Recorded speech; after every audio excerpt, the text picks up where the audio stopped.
kasus pembobolan website KPU di tahun 2004. Perusak website Komisi Pemilihan Umum akhirnya tertangkap terjadi pada tanggal 17 April 2004 di Pusat Tabulasi Pemilu KPU Hotel Borobudur, Jakarta Pusat. Tersangka ini bernama Denny Firmansyah, berumur 25 tahun.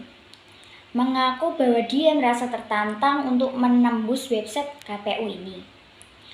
Setelah ada pernyataan pejabat KPU bahwa sistem teknologi informasi yang digunakan sudah dilengkapi dengan teknologi canggih, sehingga tidak mungkin untuk ditembus hacker.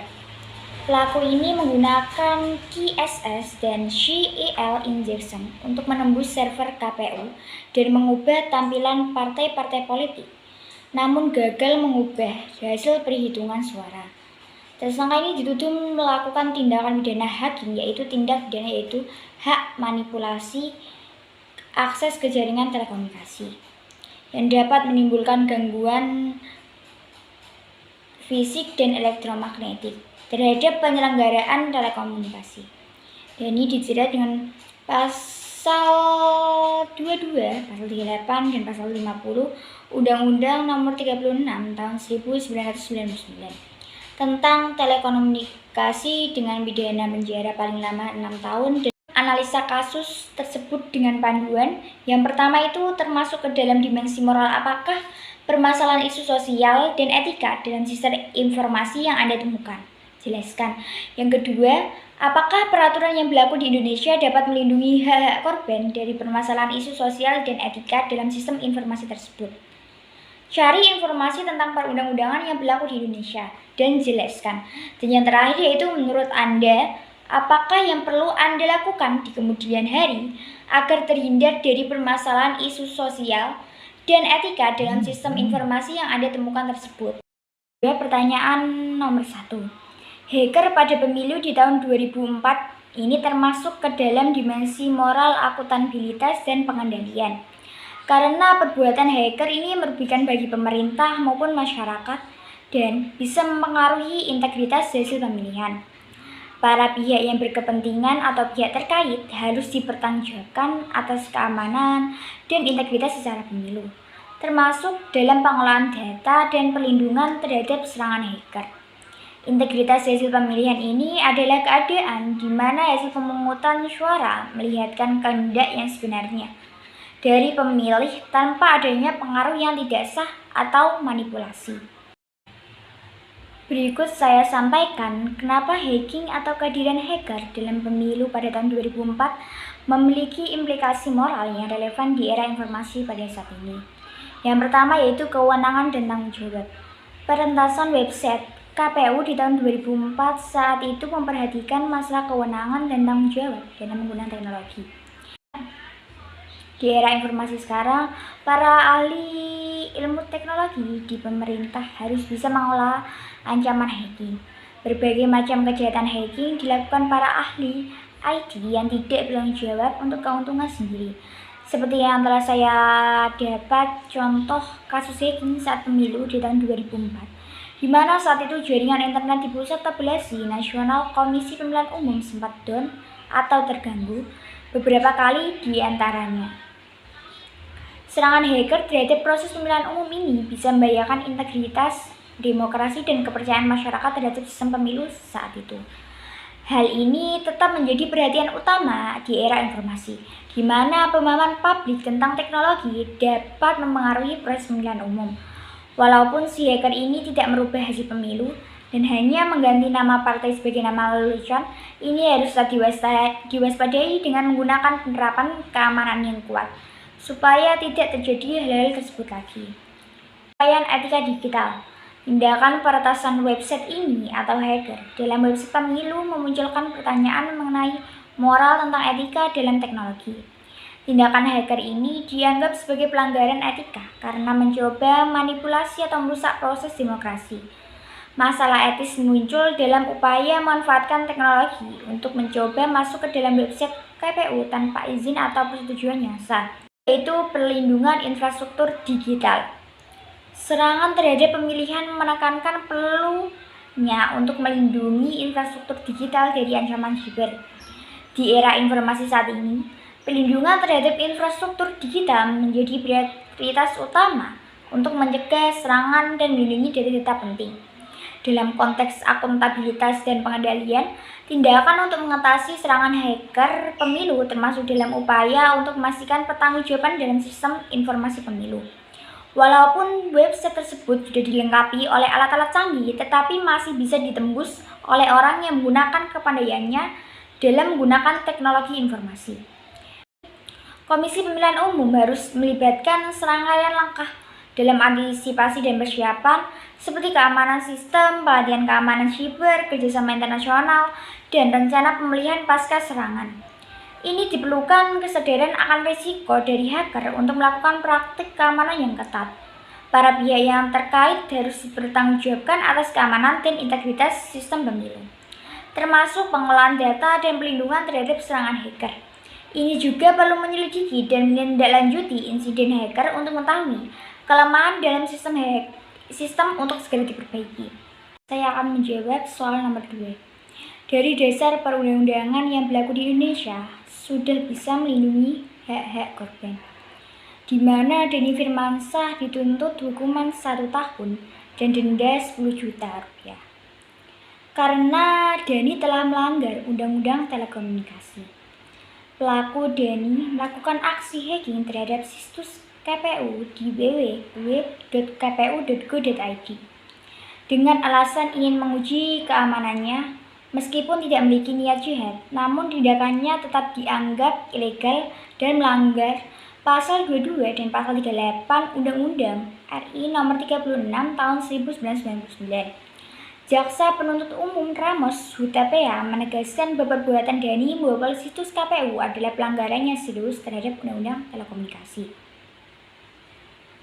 Kasus tersebut kita tahu dari informasi yang kita temui sebaiknya dilakukan dengan pertimbangan dan pemahaman bahwa tindakan kita memiliki konsekuensi. Meskipun mungkin hanya iseng atau penasaran, kita harus mempertimbangkan dampak dari tindakan tersebut, terutama dalam konteks keamanan. Tindakan yang melanggar undang-undang atau norma sosial dapat merugikan tidak hanya individu, tetapi juga semua masyarakat. Oleh karena itu, pentingnya untuk selalu bertindak dengan etika dalam mematuhi aturan yang berlaku di sistem informasi.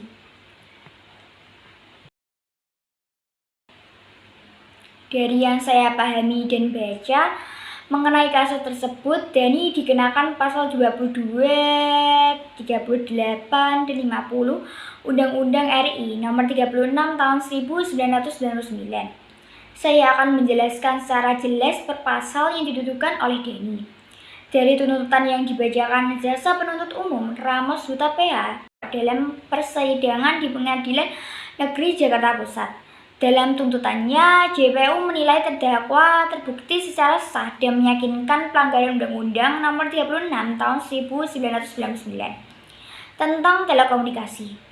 JPU Ramos Hutapea juga mengatakan semakin yakin adanya pelanggaran terhadap Undang-Undang Nomor 36 Tahun 1999, khususnya di Pasal 22 dan Pasal 50. Berdasarkan hasil pemeriksaan di depan persidangan, termasuk setelah mendengarkan keterangan sejumlah saksi ahli teknologi informasi, perbuatan terdakwa membobol situs Komisi Pemilihan Umum terbukti melanggar Undang-Undang Telekomunikasi. Kata Ramos, pasal-pasal yang dituduhkan oleh Denny, pasal 22 berbunyi, setiap orang dilarang melakukan tanpa hak, tanpa sah, atau memanipulasi. Di sini si pelaku melakukan perbuatan masuk ke jalur telekomunikasi secara tidak sah dan tanpa hak. Itu yang akan memberatkan Denny di pasal ini. Pelaku juga dituntut tentang pasal 38 Undang-Undang RI Nomor 36 Tahun 1999. Pasal 38 yang berbunyi, setiap orang dilarang melakukan perbuatan yang dapat menimbulkan gangguan fisik dan elektronik terhadap penyelenggara telekomunikasi. Akan menjawab soal nomor 3. Untuk mencegah dan terhindar dari permasalahan isu sosial etika dan sistem informasi terkait hacking. Yang pertama adalah kita harus meningkatkan keamanan sistem informasi dengan menerapkan tindakan pelindungan yang kuat, seperti enkripsi data dan pemantauan keamanan secara teratur. Penggunaan enkripsi yaitu dengan mengubah data-data yang dikirimkan sehingga tidak mudah disadap oleh orang luar. Hal ini akan membuat orang tidak bisa menyadap data atau transaksi yang dikirimkan ke server www. Yang kedua itu kita harus belajar lebih banyak tentang social engineering dan cara-cara yang digunakan oleh hacker untuk melabui para korban, seperti informasi pribadi pada nama, terus tanggal lahir, terus nomor kartu identitas, dan lain-lain. Itu yang perlu kita jaga. Karena biasanya si hacker ini sangat mengincar pada informasi pribadi di diri kita. Dan yang ketiga itu kita harus memverifikasi akun. Ini adalah tahap terpenting dan langkah krusial dalam mencegah permasalahan isu sosial dan etika dalam sistem informasi. Supaya akun yang kita buat dan gunakan bisa mengurangi kemungkinan resiko akun kita dibobol oleh hacker yang ingin mencuri data-data kita. Dan yang keempat yaitu kita harus menggunakan layanan yang bisa melindungi website, yaitu firewall. Tujuan utama dari firewall ini untuk menjaga agar akses dari orang yang tidak berwenang tidak dapat dilakukan. Program ini merupakan perangkat yang diletakkan antara internet dengan jaringan internal. Dan yang kelima adalah kita perlu berhati-hati, jangan sembarangan memberikan informasi atau mengakses berbagai informasi yang ditemukan supaya menjaga privasi dan keamanan kita. Dan yang adalah kita harus menyiapkan tanggapan darurat dan rencana pemulihan sebagai langkah untuk mengurangi dampak serangan hacker jika terjadi. Kita juga harus mengevakuasi dan tindakan kebijakan prosedur internal secara teratur untuk memastikan kepatuhan dan efektivitas dalam mengatasi isu-isu etika dan keamanan. Dari kasus pembobolan situs KPU tersebut juga pemerintah perlu adanya Ciberlau. Karena Ciberlau akan menjadi dasar hukum dalam proses penegakan terhadap kejahatan-kejahatan dengan sarana elektronik dan komputer. Dengan adanya Ciberlau, ini bisa melindungi masyarakat atau publik secara nasional dari ancaman kejahatan yang ada di dunia maya. Di sini cybercrime belum sepenuhnya terakomodasi dalam peraturan atau undang-undang yang ada. Pentingnya adanya perangkat hukum khusus mengingat karakter dari cybercrime ini berbeda dari kejahatan konvensi lainnya. Di sini juga perlu adanya pemantauan serangan yang digunakan untuk mengetahui adanya serangan atau tamu yang tak diundang, menutup servis yang tidak digunakan. Pemerintah juga harus melakukan sosialisasi secara intensif kepada masyarakat, serta melakukan riset-riset khusus untuk penanggulangan hacker tersebut. Pemerintah juga bisa melakukan penggunaan enkripsi untuk meningkatkan keamanan. Dari kasus pembobolan tersebut, kita bisa mengambil kesimpulan walaupun website yang kita gunakan sudah dilengkapi teknologi yang canggih, sistem teknologi itu masih bisa ditembus. Di sini, Dani ingin menegaskan kepada kita semua untuk pentingnya kesadaran dan kewaspadaan kita dalam menjelajahi dunia maya, agar informasi pribadi atau data-data kita tetap dilindungi. Dari hal tersebut menunjukkan bahwa isu sosial dan etika dalam sistem informasi terutama hacker memerlukan perhatian khusus dan langkah-langkah yang dilakukan untuk mencegah dan menanggulangi serangan hacker, serta memastikan pertanggungjawaban dalam sistem informasi.